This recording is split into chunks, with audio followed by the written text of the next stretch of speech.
નવનીતભાઈ સાવલિયા અમદાવાદથી પ્રશ્ન કરી રહ્યા છે. બ્રહ્મસમન લીધેલ વૈષ્ણવ જો ઊંટ પર સવારી કરે તો શા માટે ફરીથી બ્રહ્મસમન લેવું પડે? આ એક પ્રચલિત માન્યતા કોઈક કારણે ઘણી બધી જગ્યાએ આપણે સાંભળતા હોઈએ છીએ, ઘણા લોકો બોલતા પણ હોય છે. ખબર નહીં આપણા સાહિત્યમાં આ વિષય ક્યાંક છે કે નહીં.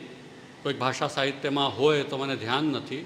ક્યાંક મેં વાંચ્યું તો એવું મને કંઈક અનુસંધાન આવે છે, પણ હવે મને પછી હમણાં પ્રયત્ન કર્યો પણ મળ્યું નહીં. કોઈને ખ્યાલ છે કોઈક વાર્તા આદિમાં ક્યાંક એવું કંઈ આવે છે? તો ક્યારેક મળશે તો વધારે ચિંતન કરીશું એ વિષયમાં.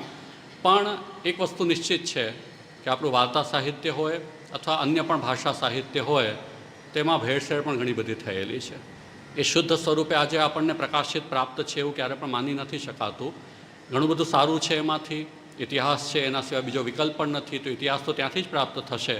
પણ બધું જ વાર્તામાં કે ભાવ પ્રકાશમાં જે પ્રકાશિત છે, આ શ્રી હરિરાયજી કે શ્રી ગોકુલનાથજીની વાત હું નથી કરી રહ્યો, એમની પ્રામાણિકતા પર કોઈ સંદેહ નથી.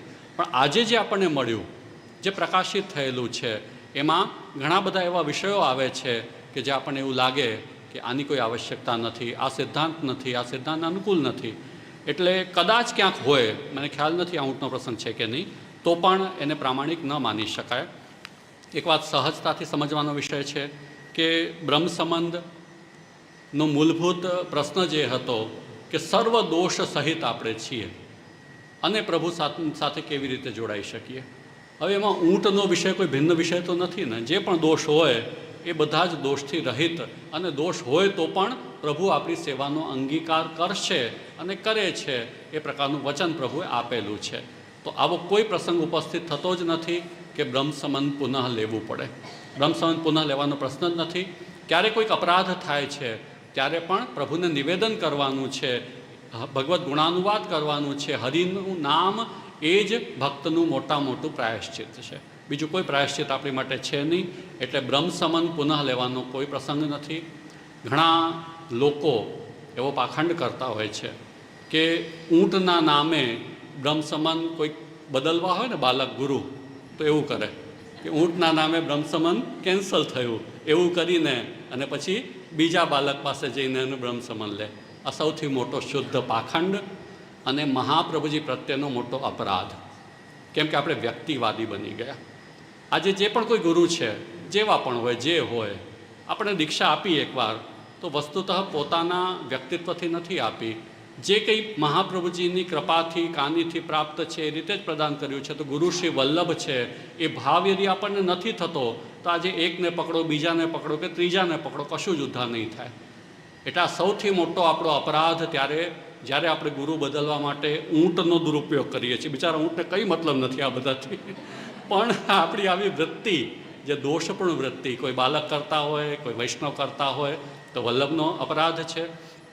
આપણે આવું માનીએ છીએ કે ઊંટથી આવું થાય છે તો આપણા ઈષ્ટ પ્રભુનો અપરાધ છે. કેમ કે પ્રભુએ વચન આપ્યું કે જેનો બ્રહ્મ સંબંધ આપ કરાવશો એને હું છોડીશ નહીં. તો ઊંટનું શું સામર્થ્ય કે પ્રભુ સાથેનો આપણે સંબંધ તોડાવી શકે? તો આપણો કૃષ્ણ પ્રત્યેનો અપરાધ यदि આવું માનીએ તો, અને એના પાખંડમાં આવું વર્તન કરીએ તો આપણા વલ્લભ પ્રત્યેનો અપરાધ.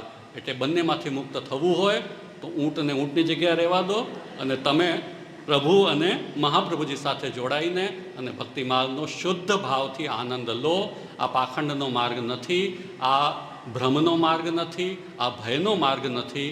આ શુદ્ધ પ્રભુ પ્રત્યેના આપણા ભાવ, શરણાગતિ, સમર્પણનો માર્ગ છે અને વલ્લભની આજ્ઞામાં આપણે વિશ્વાસનો માર્ગ છે.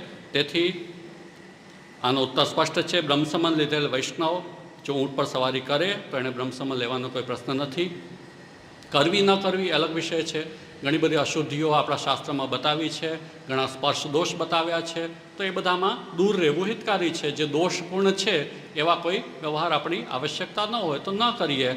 પણ થયા છે, અથવા ખાલી ઊંટની વાત નથી, અનેક વ્યવહાર આપણે એવા થઈ રહ્યા છે કે જે વર્ણાશ્રમ અંતર્ગત અપરાધરૂપ, દોષરૂપ હશે. તો કરવું શું છેલ્લે? પ્રભુને નિવેદન કે જેસો હું તેસો તિહારો, સર્વ સાધન હીનસ્ય પરાધીનસ્ય સર્વતઃ પાપપીનસ્ય દીનસ્ય શ્રી કૃષ્ણ શરણમ મમ.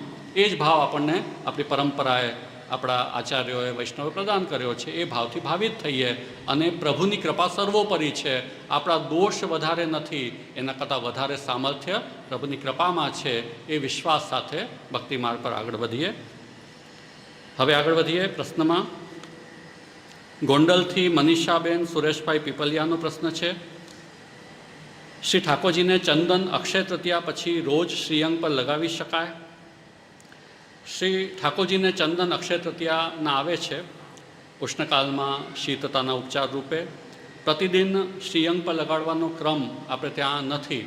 યદિ ધરાવો છો એ સ્થિતિમાં એક તો ધરાવ્યા પછી વડા કરવાનો પણ એક પ્રકાર હોય છે, એમાં સાવધાની પણ રાખવી પડે, કેમ કે પોળતી વખતે પછી એ ચંદન રહી જાય ત્યારે થોડો કષ્ટ પણ થાય, રૂખાપણું અનુભવાય, તો એ સાવધાની પણ રાખવી પડતી હોય છે. એટલે આપણે ત્યાં ક્રમ એવો રહ્યો કે આપણે એક ડબ્બીમાં કે કટોરીમાં ચંદન સન્મુખ ધરીએ છીએ, એટલે પ્રભુ પોતાની ઈચ્છા અનુસાર એને યથાયોગ્ય રીતે ધારણ કરે. તો સામાન્ય રીતે નિત્ય શ્રીઅંગ પર એ ધરાવવાનો ક્રમ નથી. મનોરથ રૂપે ક્યારેક ધરાવી શકાય. એક ચંદન વાગાનો ક્રમ હોય છે જે રોહિણી નક્ષત્રમાં એ સમયમાં આવતો હોય છે, ત્યારે પ્રભુને સમસ્ત શ્રીઅંગ પર ચંદન ધરાવવાનો એક પ્રકાર પણ છે. તો અક્ષય તૃતીયાના ગોલ ગોલ કરીને ગોટી જેવા અને શ્રીઅંગ પર ધરાવવાનો ક્રમ છે, અને ચંદન વાગાનો એક દિવસનો જે ક્રમ છે એ સંપૂર્ણ શ્રીઅંગ પર ધરાવવાનો ક્રમ છે.